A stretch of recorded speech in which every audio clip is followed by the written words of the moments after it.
Hey angels, I hope you're well. This is what's next in love for Scorpio, Sun, Moon, Rising, Venus. Um, did I say what's next in love? Sorry, Mia keeps rubbing against the tripod and it's distracting me. Come here, baby. Um, so, anyways, the Scorpio energy that I'm getting for what's next in love, there is such like a juxtaposition with it. So like on one hand, what I keep feeling from you as the Scorpio um is a feeling of disappointment, having your guard up, being afraid to trust again. I don't know if your last situation was particularly tumultuous, but there is a feeling of, it's not even just like a fear of betrayal, it's also like a fear just of investing in something that doesn't work out. Like whether it's you get really excited about somebody and then, maybe you decide or they decide, not to pursue it any further. There is definitely like a very hard exterior that Scorpio is wearing towards love right now. Um, but it's not. I feel like this is something that you have been recently kind of feeling or dealing with. I don't feel like this is how you always feel in regards to love. Like, yes, if we're stereotyping Scorpios, I feel like they don't always wear their heart on their sleeves. They do leave a lot to mystery. They do keep stuff inside. That's a Scorpio stereotype. But we all have Scorpio stereotype, but we all have multiple things that make up our charts. So that's not a hard and fast rule for every Scorpio, but it is definitely something that has been felt recently. Definitely like a guarded energy. But then it's like the songs that I got and the imagery that I got was so much more positive, and I hate to like say a trope or a stereotype, but it is kind of giving like golden retriever, black cat energy. The reason I say that is one of the songs I got was Pocket Full of Sunshine by Natasha Bedingfield. Um, and I like it was, I hadn't heard it in forever. And then once it came on, I was like, oh my gosh, this is part of one of the reads. And then I was told that it was for Scorpio, and I was like, but that's not the energy I'd been feeling. And look, I literally have pocket full. Well, you can't really. That's kind of illegible, but wrote it down so I didn't forget.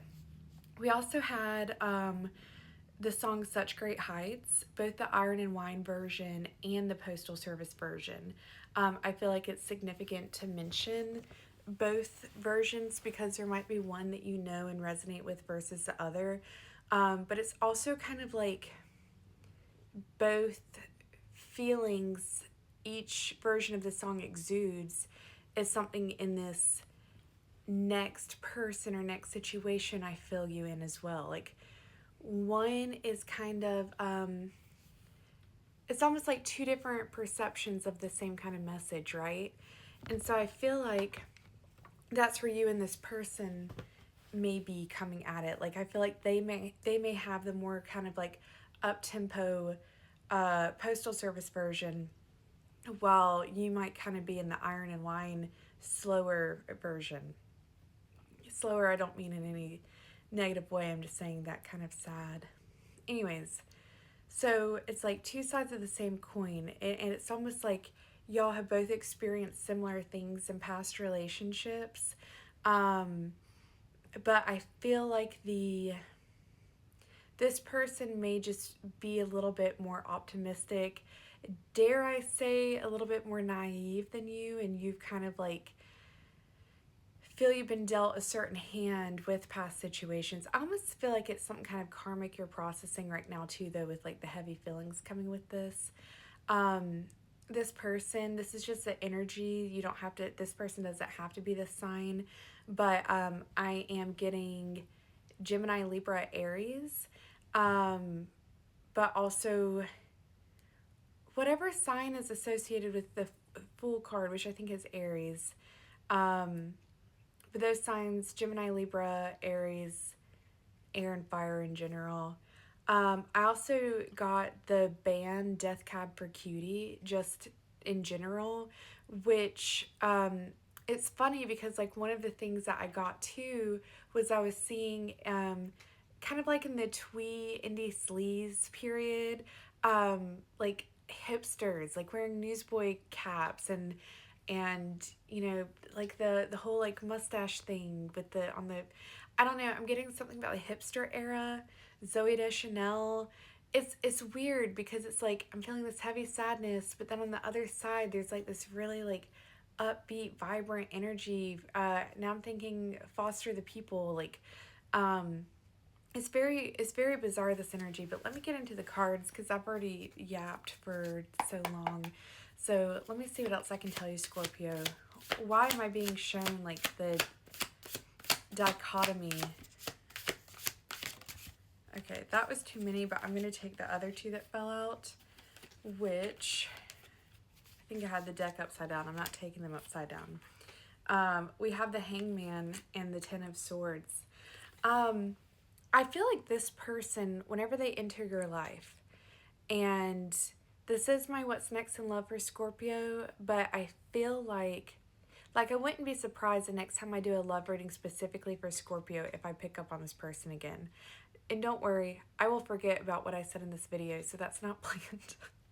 But because this does feel a little slow moving, like I feel like you will meet them this summer, but it may not just immediately unfold into romance, but I feel like this person is very positive, is a very positive person. Now I'm seeing like Raven and Beast Boy from Teen Titans. Um, this person could also be Latino, or some sort of cultural difference. Um, but I'm getting warm weather with that.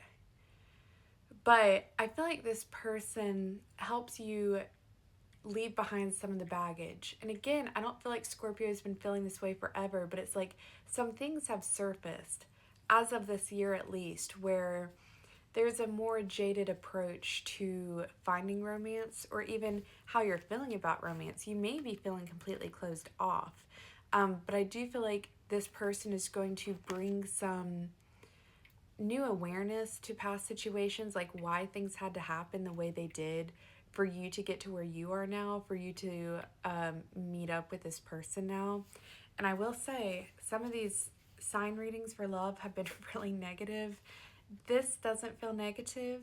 In fact, I feel like the most negative thing is past beliefs kind of holding you down a little bit right now.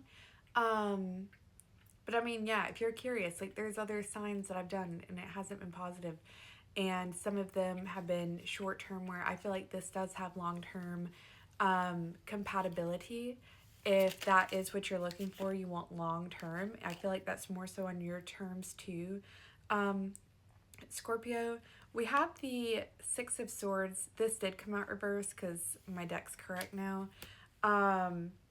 Don't resist, like allow yourself to open up, because yes, you risk getting hurt, but you also risk out on not meeting an incredible person, or you know, experiencing, like we can't deny ourselves experiences just because we're afraid of getting hurt. Queen of Cups reversed.